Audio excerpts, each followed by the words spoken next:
Zeppelin to you.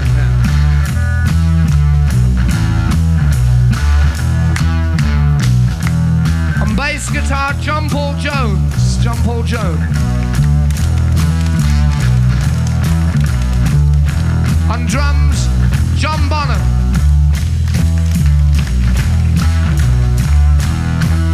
Lead guitar, Jimmy Page.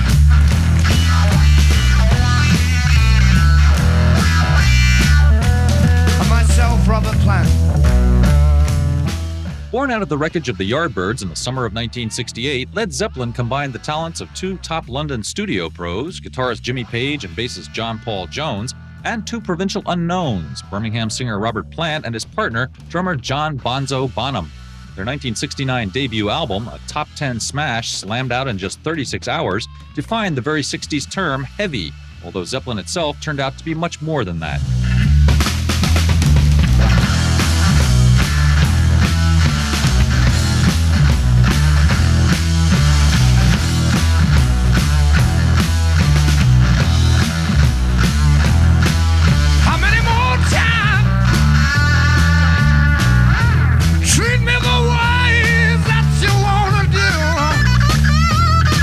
Since I was 19 and I met Jimmy and Led Zeppelin came out of the Yardbirds, the last thing that we relied on was formula. We were everything, really.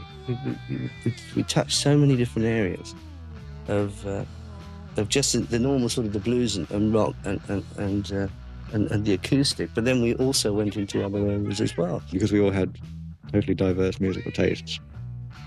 And to actually find something that either we knew or that we could get through reasonable enough to, to have some sort of performance adrenaline. And we chose the Yardbirds song, which I didn't know, but Jim said it was easy, and it was. And we played that, and yes, there was, the sort of, something's definitely happening here.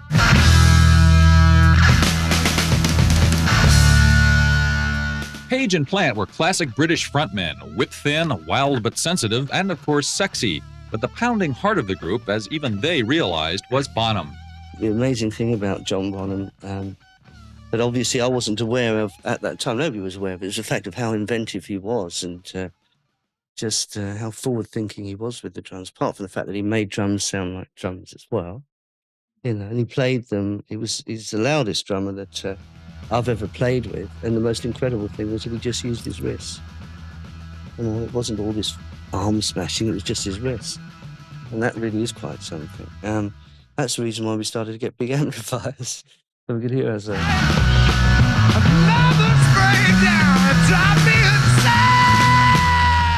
Zeppelin's first European tour took them to a Danish TV studio, where they encountered a woman who nearly stopped their ascent dead in its tracks. And it was Baroness von Zeppelin. And she was so overjoyed that we'd used the family name and all the rest of it, pleasantries.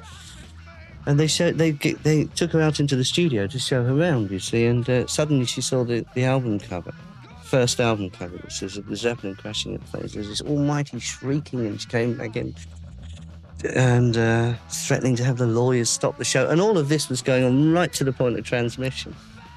So, it reflects in that show, I can tell you.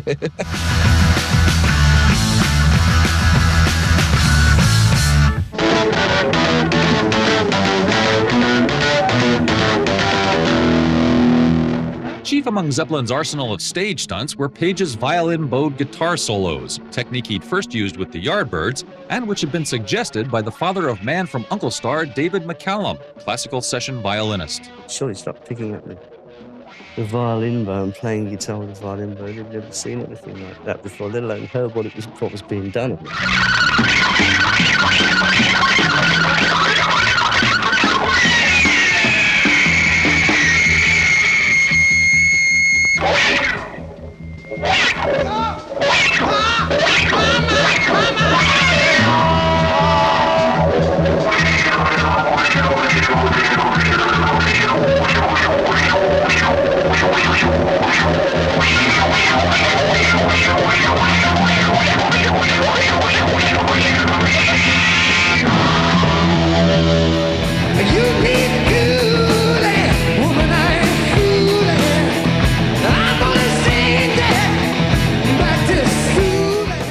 Led Zeppelin topped the U.S. charts with their second album, an LP written and recorded on the road, using 8-track studio equipment that today would seem almost primitive.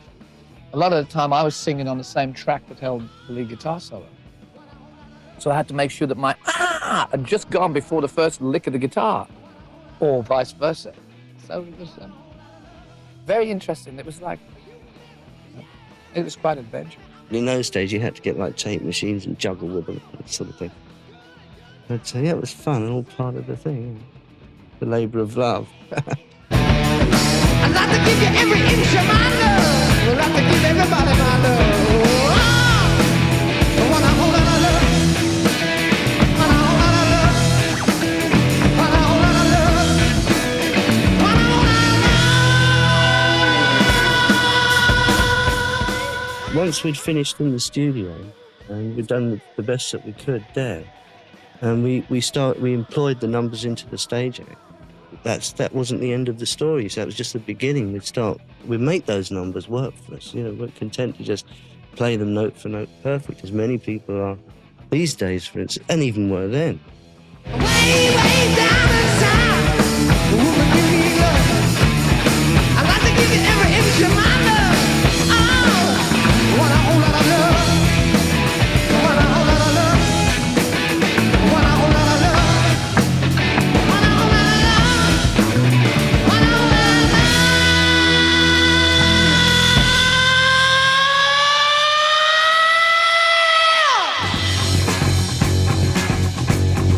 love. By the time we got to Led Zeppelin 3, there was something obviously very, very crucial about what we were doing, because we'd already developed so many different strands of music within a 4-man structure. I guess that's one of the key factors of why Zeppelin was able to go into all these different, new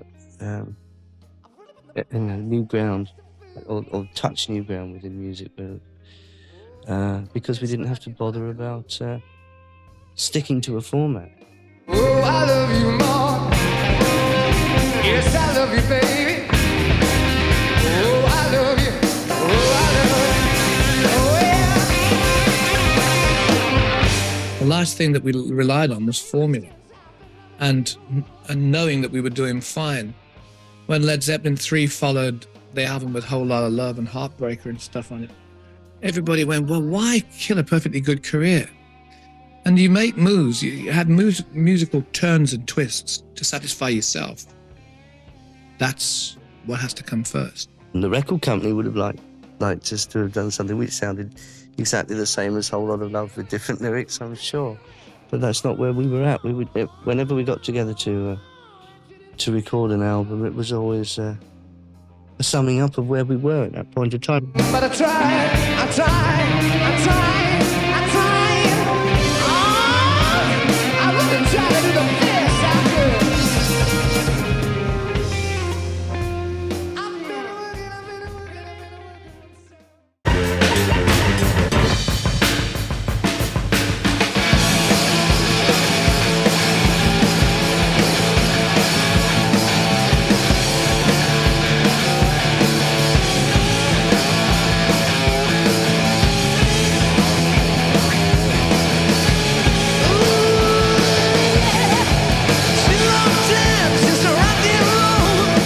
Zeppelin's fourth album surprised even the band by spawning one of the biggest radio hits of all time, Stairway to Heaven. There's a lady who's sure all that glitters is gold, and she's buying the stairway to heaven. You can't say that Stairway to Heaven was a clear-cut way of getting good radio and success, because it was 9, 10 minutes long. And it didn't have a chorus, it didn't have anything. We used to play it at concerts and people just used to slow hand clap the thing because they didn't know what it was.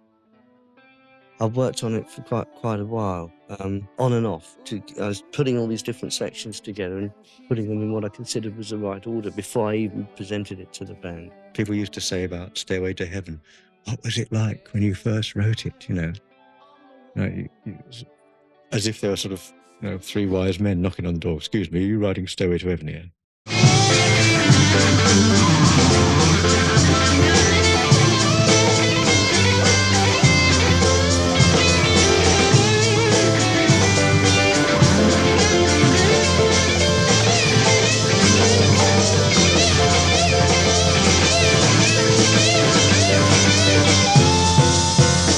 double neck came after the release of the album, actually. So we could do it on stages. I couldn't do it on a 12-string or a 6-string. It's curious because a lot of people think that we actually recorded it on the double neck. So set that one straight.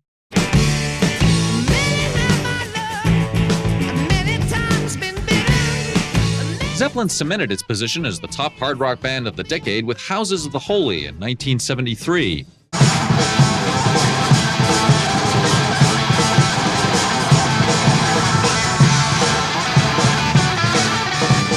And 2 years later with Physical Graffiti, an album that showcased Page's hypnotic riff mastery on the classic track Kashmir.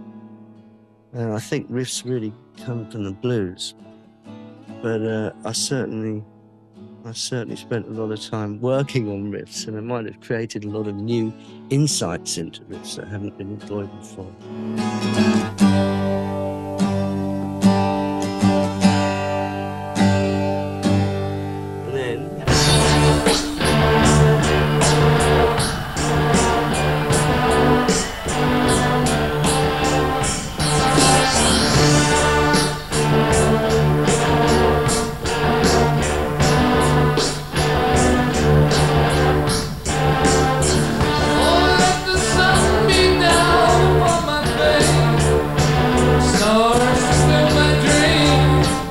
Led Zeppelin had so much variety that it would be great if if classic rock is the bane of progressive music or whatever it is, it would be nice if they went to things like Physical Graffiti and played it in The Rover or Custard Pie or something like that. Because it's the variety that keeps Zepp alive.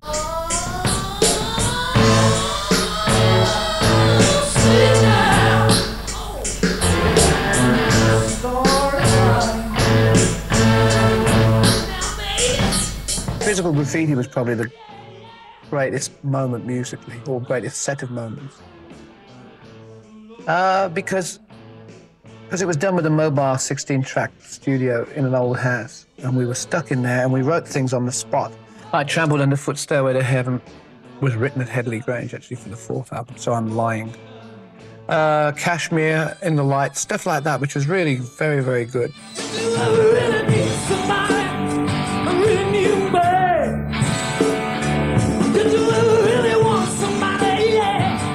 Love you ever had? Do you ever remember me, baby? Did it feel so good? 'Cause it was just the first time that I knew you were.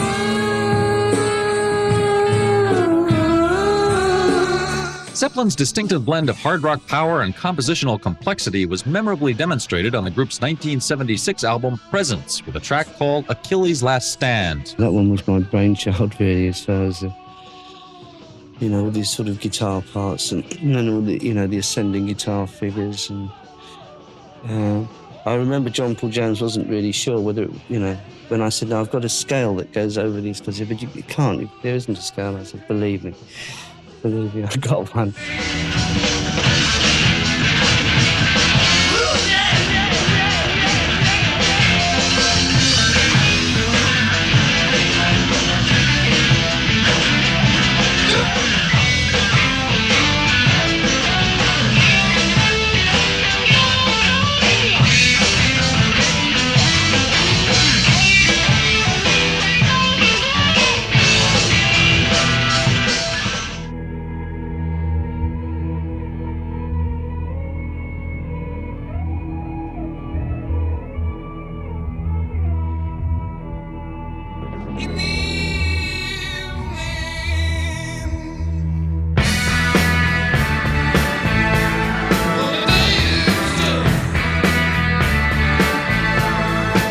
1979's In Through the Outdoor was the last album Led Zeppelin would release as a group, and as a thumb of the nose to critics who considered the band an overinflated hype, they put it out in a paper bag. It still follows on from the early days of getting hammered by the press and saying, all right, we'll put it out in a brown paper bag then. It sold unfashionably 10 million copies as well. It's found it really funny how people used to knock it and then go, oh, sorry, you look through their records, oh no, that's not really there. That's just a brown paper bag.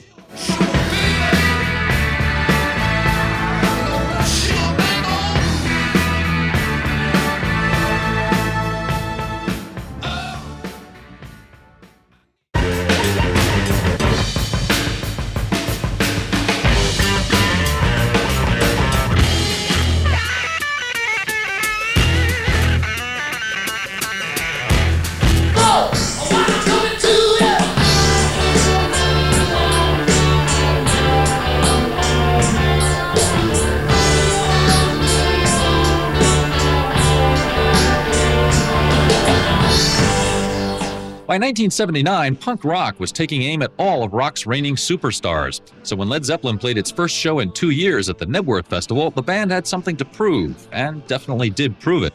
Well, it was fantastic, actually. And they were starting to sing "You'll Never Walk Alone" and all this sort of. Oh, it's fabulous. Really emotional. Days to remember. We were transcending yet another period. We'd gone from the mid to late 60s of all that kind of pan-psychedelia through into the 70s and that kind of languid period of excess or whatever. And we were clawing our way out. And we were a wild group who needed to get to know each other again. We never got to know each other again. A decade of rock and roll excess finally did catch up with Led Zeppelin on September 25th, 1980, when John Bonham died at the age of 32. It's a great loss for music, generally.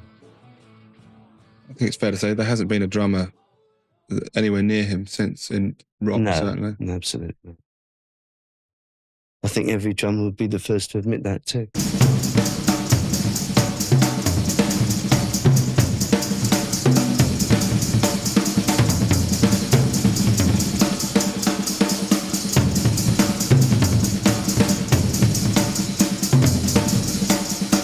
He was confident. He wasn't loud. I mean, he got louder as the bigger bass drums that he used to order from Ludwig in Chicago. Once he got free drums from Ludwig, there was no holding him back. He just used to get bigger and bigger bass drum, and sometimes two.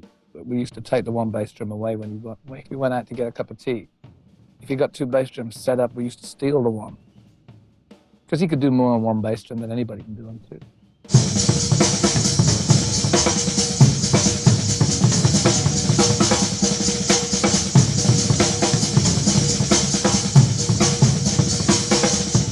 Bonzo's favourite music was actually the slower Motown stuff. It was either James Brown or the real sweet soul music, which he loved. This is why all those bands that sort of say or supposedly sound like us never get it right, because it's all bash, bash, and there's never all this. If you listen to what Bonzo did, you hear all this little stuff going.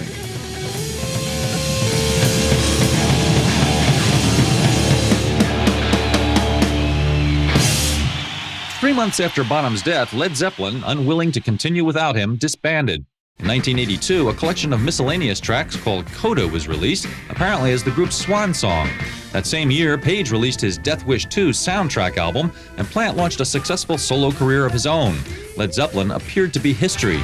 Plant and Page have gone on to do occasional guest spots on each other's albums, but in 1985 there was a full-fledged Zeppelin reunion at Live Aid. Does anybody remember laughter?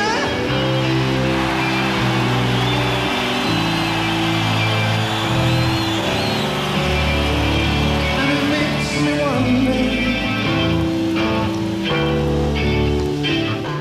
3 years passed before Zeppelin's surviving members were persuaded to reunite once again, this time at the 40th anniversary party for their label, Atlantic Records, with Jason Bonham, son of John, sitting in on drums. If we all call the truth, then the Bible will lead us to reason. In the summer of 1990, Jimmy Page returned to Knebworth to join Robert Plant and his new band for a tear through a Zeppelin tune the group had never played on stage, the Coda track, Wearing and Tearing. We only had a night's rehearsal of that beforehand, and it's a very unusual sort of sequence to it, actually, to try and remember, especially as, of course, Led Zeppelin never actually played this number live on stage. We just recorded it, and that was that. So, yeah, it was pretty dangerous to do.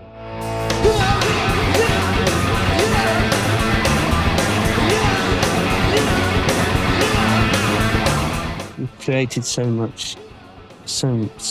many fine compositions. We've done so many fine live performances together. It's natural that, there's a hell of a lot there between us, when we play together. And blood's thicker than water.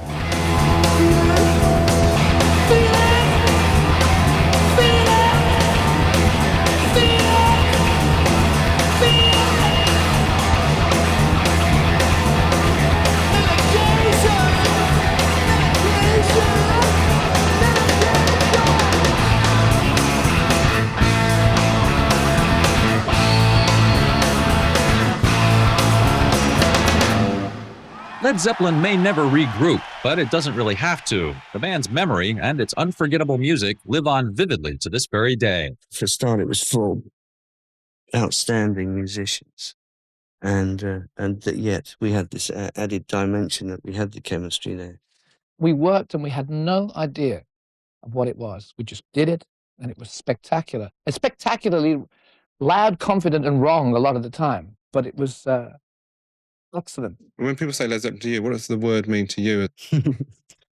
One of the greatest rock and roll bands in the world, one of the greatest bands in the world. That's what it